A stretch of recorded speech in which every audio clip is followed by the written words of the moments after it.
নমস্কাৰ আপোনালোক সকলোকে পুনৰবাৰ স্বাগতম নসমাই মছজিদ বন্ধুসকল বলগতে চাওক আজি সন্ধিয়াৰ 7টা গুৰুত্বপূৰ্ণ খবৰ। প্ৰথমটো খবৰ, অধিক লাভৰ আশাত ষ্টক মাৰ্কেটত যধেমধে ধন বিনিয়োগ কৰোঁতে সাৱধান। ডিবি ষ্টকত ধন বিনিয়োগ কৰি সৰ্বশ্ৰান্ত হ'ল ৰাজ্যৰ হাজাৰ হাজাৰ লোক। 4,000 কোটি টকালৈ উদাও হ'ল এইগৰাকী প্ৰবঞ্চক দীপাংকৰ বৰ্মন। সহজে উপাৰ্জনৰ আশাত ডিবি ষ্টকত ধন বিনিয়োগ কৰি লাখ লাখ টকা হেৰুৱালে ৰাজ্যৰ বহু লোকে। আৰু ৰাতিৰ ভিতৰতে বন্ধ হৈ পৰিল ডিবি ষ্টকৰ কাৰ্যালয়। এতিয়া ধন বিচাৰি গ্ৰাহকৰ মাজত হাহাকাৰ। ইজি মানিৰ লোভত পৰি সৰ্বশ্ৰান্ত হ'ল ৰাজ্যৰ হাজাৰ হাজাৰ লোক। মহাপ্ৰবঞ্চক দীপাংকৰে লুটিলে কোটি কোটি টকা। দীপাংকৰ বৰ্মনৰ বিৰুদ্ধে প্ৰায় 4,000 কোটি টকা লুণ্ঠনৰ অভিযোগ। ডিবি ষ্টক নামৰ বিত্তীয় প্ৰতিষ্ঠান এটা চলাই আছিল দীপাংকৰে আৰু 13জনীয়া কৰ্মচাৰীৰে কাৰ্যালয়ৰ কাম চলাইছিল দীপাংকৰে। গুৱাহাটী মহানগৰীৰ বৰা ছাৰ্ভিচত আছিল ডিবি ষ্টকৰ মুখ্য কাৰ্যালয়। কেৱল অসমৰে নহয়, দেশৰ অন্যান্য প্ৰান্ত আৰু বিদেশৰ লোকেও কৰিছিল ধন বিনিয়োগ। অসমৰ লগতে মুম্বাই, হায়দৰাবাদ, বেংগালুৰু, ৰঙিয়া আৰু নলবাৰীত আছিল কাৰ্যালয়। এবছৰত 120%, 6 মাহত 54%, 3 মাহত 27% আৰু এমাহত 8% পৰ্যন্ত লাভ দিছিল গ্ৰাহকক দীপাংকৰে।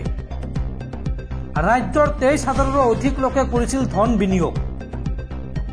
আৰু এতিয়া ধন লৈ ৰাজ্যৰি পলায়ন কৰাৰ সন্দেহ দীপাংকৰৰ। ধন বিচাৰি কাৰ্যালয়ত এতিয়া গ্ৰাহকৰ ভিৰ। আৰু পৰিস্থিতি নিয়ন্ত্ৰণ কৰিবলৈ ঘটনাস্থলীত উপস্থিত হৈছে আৰক্ষীৰ দল।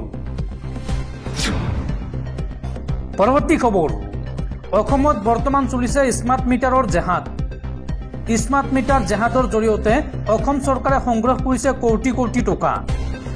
স্মাৰ্ট মিটাৰৰ বিৰুদ্ধে এইবাৰ গৰজি উঠিল আমচু। আৰু 13 ছেপ্টেম্বৰত মুখ্যমন্ত্ৰী ডক্টৰ হিমন্ত বিশ্ব শৰ্মাৰ বিৰুদ্ধে দিল্লীত আমচুৱে সাব্যস্ত কৰিব প্ৰতিবাদ। স্মাৰ্ট মিটাৰৰ নামত জেহাদ চলাইছে মুখ্যমন্ত্ৰীয়ে।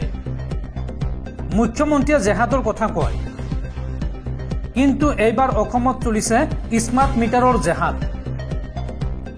স্মাৰ্ট মিটাৰ জেহাদৰ জৰিয়তে অসম চৰকাৰে সংগ্ৰহ কৰিছে কোটি কোটি টকা। স্মাৰ্ট মিটাৰ শীঘ্ৰে উঠাই দিয়াৰ দাবী আমচুৰ। স্মাৰ্ট মিটাৰৰ পৰিৱৰ্তে পূৰ্বৰ মিটাৰ বাহাল ৰাখিব লাগে। আৰু 13 ছেপ্টেম্বৰত মুখ্যমন্ত্ৰী ডক্টৰ হিমন্ত বিশ্ব শৰ্মাৰ বিৰুদ্ধে দিল্লীত সাব্যস্ত কৰিব প্ৰতিবাদ আমচুৱে। মুছলমানৰ সুৰক্ষাৰ বাবে দিল্লীত হিমন্ত বিশ্ব শৰ্মাৰ বিৰুদ্ধে প্ৰতিবাদ কৰিব আমচুৱে। মুখ্যমন্ত্ৰীৰ বিৰুদ্ধে ভয়াৱহ আন্দোলন হ'ব অসমত। মুছলমান সমাজে এই ভয়াৱহ আন্দোলন কৰিব মুখ্যমন্ত্ৰীৰ বিৰুদ্ধে। আৰু ইয়াৰ বাবে কোনো বিষম পৰিস্থিতিৰ সৃষ্টি হ'লে দায়ী হ'ব মুখ্যমন্ত্ৰী। স্মাৰ্ট মিটাৰৰ বিৰুদ্ধে তীব্ৰ প্ৰতিবাদ সাব্যস্ত কৰি এই হুংকাৰ আমচু নেতা ৰেজাউল কৰিম চৰকাৰৰ। পৰৱৰ্তী খবৰ, পঞ্চায়ত নিৰ্বাচনক লৈ ডাঙৰ খবৰ। ৰাজ্যত ডিচেম্বৰত অনুষ্ঠিত হ'ব পঞ্চায়ত নিৰ্বাচন। আৰু এইবাৰৰ পঞ্চায়ত নিৰ্বাচন হ'ব ৰাজনীতিমুক্ত। পঞ্চায়ত নিৰ্বাচনত নাথাকে কোনো দলীয় চিহ্ন। পঞ্চায়ত সভাপতি নিৰ্বাচিত কৰিব পঞ্চায়ত গোটৰ সদস্যসকলে, অৰ্থাৎ মেম্বাৰসকলে। আৰু 31 আগষ্টৰ ভিতৰত পুনৰ গঠন কৰা হ'ব পঞ্চায়তসমূহ। 7 ছেপ্টেম্বৰৰ ভিতৰত পুনৰ গঠন কৰা হ'ব ব্লকসমূহ।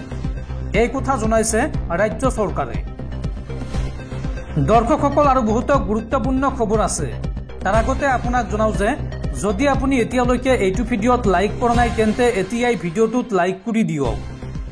আৰু এনেকুৱা ধৰণৰ ভিডিঅ'সমূহ নিতৌ চাবলৈ চেনেলটো ছাবস্ক্ৰাইব কৰি কাষত থকা বেল আইকনটো প্ৰেছ কৰি ৰাখক। পৰৱৰ্তী খবৰ, বীৰ লাচি থানাৰ নেতা শৃংখল চলিহাক এইবাৰ উভতি ধৰিলে বিধায়ক ৰূপজ্যোতি কুৰ্মীয়ে।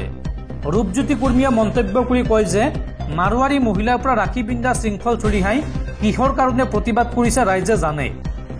আৰু এজন লোকে ভুল কৰিলে গোটেই সমাজক দুখ দিব নালাগে। এই মন্তব্য ৰূপজ্যোতি কুৰ্মীৰ। শৃংখল চলিহাই মাৰোৱাৰী মহিলাৰ পৰা ৰাখি পিন্ধে, কিন্তু আকৌ অনা অসমীয়াৰ কথা কয়। এজনে ভুল কৰাটো গোটেই সমাজক দুখ দিব নালাগে। শৃংখল চলিহাই কিহৰ কাৰণে আন্দোলন কৰিছে সেয়া ৰাইজে জানে। এজন মানুহৰ কাৰণে গোটেই সমাজ বেয়া হ'ব নোৱাৰে।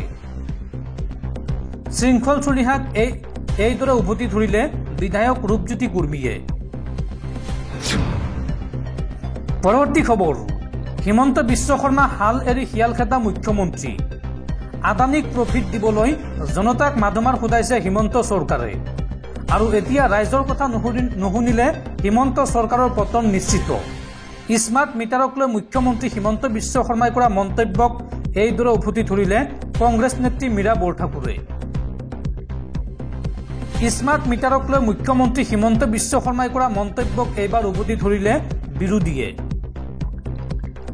বিৰোধীৰ মন্তব্য, হিমন্ত বিশ্ব শৰ্মা হাল এৰি শিয়াল খেদা মুখ্যমন্ত্ৰী। নিৰ্বাচনৰ আগত 300 ইউনিটকৈ ফ্ৰী কাৰেণ্ট দিম বুলি কৈছিল, এতিয়া সেই প্ৰতিশ্ৰুতি কি হ'ল?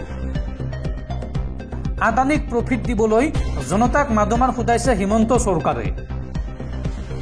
স্মাৰ্ট মিটাৰ অভাৰ স্মাৰ্ট হ'বলৈ চেষ্টা কৰিছে। স্মাৰ্ট মিটাৰবোৰ চৰকাৰৰ এটা লুণ্ঠনৰ আহিলা।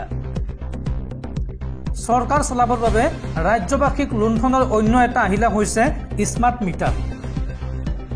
স্মাৰ্ট মিটাৰক লৈ মুখ্যমন্ত্ৰীয়ে টুলুঙা মন্তব্য কৰিছে। ৰাইজৰ কথা নুশুনিলে তেওঁৰ অৱস্থা কি হ'ব তেওঁ এতিয়া বুজি পোৱা নাই। স্মাৰ্ট মিটাৰৰ প্ৰসংগত মুখ্যমন্ত্ৰী হিমন্ত বিশ্ব শৰ্মাক উভতি ধৰি এই মন্তব্য কংগ্ৰেছ নেত্ৰী মীৰা বৰঠাকুৰৰ। পৰৱৰ্তী খবৰ, কলকাতা কাণ্ডক লৈ দেশ তোলপাৰ হৈ থকাৰ সময়তে অসমত আন এক ভয়ংকৰ ঘটনা। এইবাৰ অটোৰ ভিতৰতে ছাত্ৰীক অভব্য আচৰণ। অটো চালকৰ ৰূপত নিৰ্যাতনকাৰী বদৰুজ্জামান ফাৰুক। কুপ্ৰস্তাৱ প্ৰত্যাখ্যান কৰাৰ বাবেই কিশোৰীক আক্ৰমণৰ আন এক ভয়ংকৰ ঘটনা। কলকাতা কাণ্ডৰ মাজতে অসমত এইবাৰ ভয়ংকৰ ঘটনা। এইবাৰ অটোৰ ভিতৰতে ছাত্ৰীক শ্লীলতা হানি। অটো চালকৰ ৰূপত নিৰ্যাতনকাৰী বদৰুজ্জামান ফাৰুক। অসম বিশ্ববিদ্যালয়ৰ ছাত্ৰীক নিৰ্যাতন লম্পট বদৰুজ্জামান ফাৰুকৰ। বিশ্ববিদ্যালয়ৰ পৰা ভাড়াঘৰলৈ যোৱাৰ পথত এই ভয়ংকৰ কাণ্ড সংঘটিত হয়। ছাত্ৰীগৰাকীক অশ্লীল ইংগিত দি অভব্য আচৰণ চালকৰ। আৰু ভয়ত কোনোমতে অটোৰ পৰা নামি পলাই যায় ছাত্ৰীগৰাকী। পৰৱৰ্তী সময়ত বিশ্ববিদ্যালয়ৰ একাংশ ছাত্ৰ ছাত্ৰীৰ তৎপৰতাত কৰায়ত্ব কৰে বদৰুজ্জামানক। এই ঘটনাৰ পিছতে উত্তাল শিলচৰস্থিত অসম বিশ্ববিদ্যালয়। পৰৱৰ্তী খবৰ, সাৱধান ৰাজ্যবাসী। ৰাজ্যত পুনৰ বতৰৰ ল'ব কালৰূপ। আগন্তুক 4 দিনলৈ ৰাজ্যত হ'ব নেৰানেপেৰা বৰষুণ। এই সময়ছোৱাত প্ৰচণ্ড বৰষুণৰ লগতে বিজুলীৰ ঢেৰেকণীয়ে জোকাৰি যাব ৰাজ্য। ভাৰতীয় বতৰ বিজ্ঞান কেন্দ্ৰই দিছে এই আগজাননী। ৰাজ্যজুৰি পুনৰ কালৰূপ ধাৰণ কৰিছে বতৰে। আগন্তুক কেইবাদিনলৈ ৰাজ্যত অব্যাহত থাকিব বতৰৰ কালৰূপ। নিশাৰ পৰা ৰাজ্যৰ ভিন্ন প্ৰান্তত আৰম্ভ হৈছে মুখলধাৰ বৰষুণ। আগন্তুক 4 দিনলৈ ৰাজ্যত হ'ব নেৰানেপেৰা বৰষুণ। প্ৰচণ্ড বৰষুণৰ লগতে বিজুলী ঢেৰেকণীয়ে জোকাৰি যাব ৰাজ্য। অহা 24 আগষ্টলৈকে ৰাজ্যত প্ৰচণ্ড বৰষুণ আৰু বিজুলী ঢেৰেকণীৰ সম্ভাৱনা আছে। বতৰ বিজ্ঞান কেন্দ্ৰৰ তৰফৰ পৰা জাৰি কৰা হৈছে এই সতৰ্কতা। সাগৰ পৃষ্ঠৰ পৰা উৎপত্তি হোৱা ধুমুহাৰ ফলত ৰাজ্যত বতৰ ল'ব ভয়ংকৰ ৰূপ। আৰু অসমৰ লগতে উত্তৰ পূবৰ আন ৰাজ্যসমূহতো বৰষুণৰ সম্ভাৱনা আছে। পৰৱৰ্তী খবৰ, বিশ্বৰ আটাইতকৈ বয়সীয়াল মহিলাগৰাকীৰ মৃত্যু। বিশ্বৰ আটাইতকৈ বয়সীয়াল মহিলা মাৰিয়া ব্ৰানিয়াছ মৰেৰাৰ দেশবাহান। 117 বছৰ 168 দিন বয়সত স্পেইনৰ নাৰ্ছিং হোমত মৃত্যু হয় মৰেৰাৰ। গিনিছ ৱৰ্ল্ড ৰেকৰ্ডছে এক বিবৃতিযোগে নিশ্চিত কৰিছে এই তথ্য।